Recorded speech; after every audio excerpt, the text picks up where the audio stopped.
Shalom, bab 60 dari buku Kerinduan Segala Zaman, dengan judul Undang-Undang Kerajaan yang Baru, mengisahkan petunjuk-petunjuk penting yang diberikan Yesus kepada muridnya mengenai prinsip-prinsip dasar yang memerintah kerajaan Allah.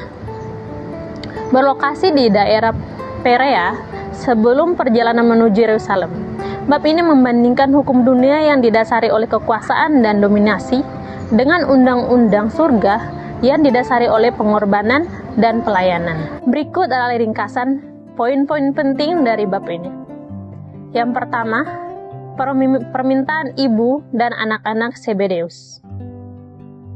Ketika Yesus kembali mengajar tentang penderitaan, kematian, dan kebangkitannya yang semakin dekat, para murid masih terikat pada konsep kerajaan duniawi. Salome, ibu dari Yakobus dan Yohanes, datang bersama kedua anaknya dan sujud memohon suatu keistimewaan kepada Yesus. Bintangkanlah sebuah kedua anakku ini, duduk kelak di dalam kerajaanmu, seorang di sebelah kananmu dan seorang di sebelah kirimu. Yakobus dan Yohanes mendambakan dua kedudukan tertinggi dan paling terhormat di samping takhta Kristus. Mereka mengira penderitaan Yesus akan segera disusul oleh penobatannya sebagai raja di Yerusalem. 2. Cawan penderitaan dan pembaptisan salib. Yesus menjawab permintaan mereka dengan menyingkapkan harga dari peninggian sejati di dalam kerajaan. Kamu tidak tahu apa yang kamu minta. Dapatkah kamu meminum cawan yang harus kuminum dan dibaptis dengan baptisan yang harus kuterima? Dengan tanpa menyadari sepenuhnya beban penderitaan yang dimaksud, Yakobus dan Yohanes menjawab, kami dapat. Yesus menginformasikan bahwa mereka memang kelak akan minum dari cawan penderitaannya.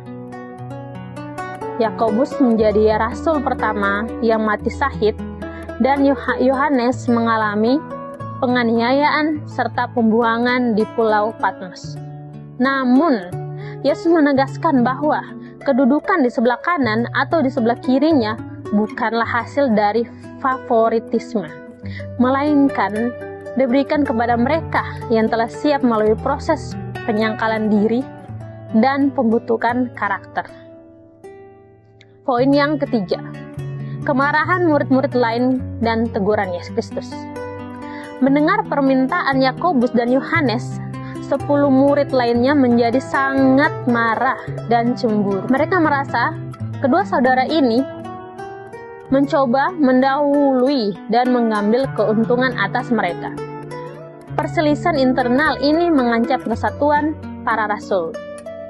Yesus memanggil mereka semua dan memaparkan perbedaan radikal antara tata cara duniawi dengan aturan dalam kerajaan Allah. Kerajaan dunia, para penguasa dan orang-orang besar menjalankan kekuasaan dan pemerintahan, menindas dan menuntut penghormatan dari bawahan. Kerajaan Allah tidak boleh ada perebutan kekuasaan atau dominasi atas sesama. Peninggian rohani hanya dicapai melalui kerendahan hati. Poin yang keempat, undang-undang utama. Kebesaran melalui pelayanan Yesus memproklamasikan hukum dasar yang menjadi undang-undang baru bagi kerajaannya. Barang siapa yang ingin besar di antara kamu, hendaklah ia menjadi pelayanmu. Dan barang siapa ingin menjadi yang teratas di antara kamu, hendaklah ia menjadi hambamu. Kristus menunjuk pada teladan hidupnya sendiri sebagai standar mutlak, sama seperti anak manusia. Datang bukan untuk dilayani, melainkan untuk melayani dan untuk memberikan nyawanya menjadi tebusan bagi banyak orang. 5. Hakikat kebesaran sejati. Ellen G. White menekankan prinsip-prinsip rohani yang terkandung dalam bab ini. mengukur kebesaran. Di mata surga, kebesaran seseorang tidak diukur dari berapa banyak orang yang melayaninya, melainkan dari seberapa banyak ia melayani orang lain. Motif pengorbanan. Kedudukan terdekat dengan Kristus bukanlah hak istimewa yang diperoleh melalui pengaruh atau ambisi pribadi, melainkan buah dari memiliki roh kasih yang bersedia berkorban dan menderita demi keselamatan orang lain. Selanjutnya, penyatuan hati. Hanya dengan membuang ambisi, mementingkan diri, dan menerima undang-undang pelayanan, ini para murid dapat dipersatukan dan siap menjadi saksi Kristus di dunia.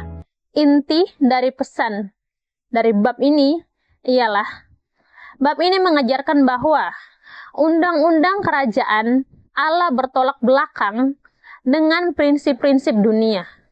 Ellen G. White menekankan bahwa kebesaran sejati di dalam Kristus tidak dicari melalui peninggian diri, takhta atau kedudukan, kekuasaan, melainkan melalui kerendahan hati, pelayanan yang tulus kepada sesama, dan kesediaan untuk memikul salib bersama Kristus.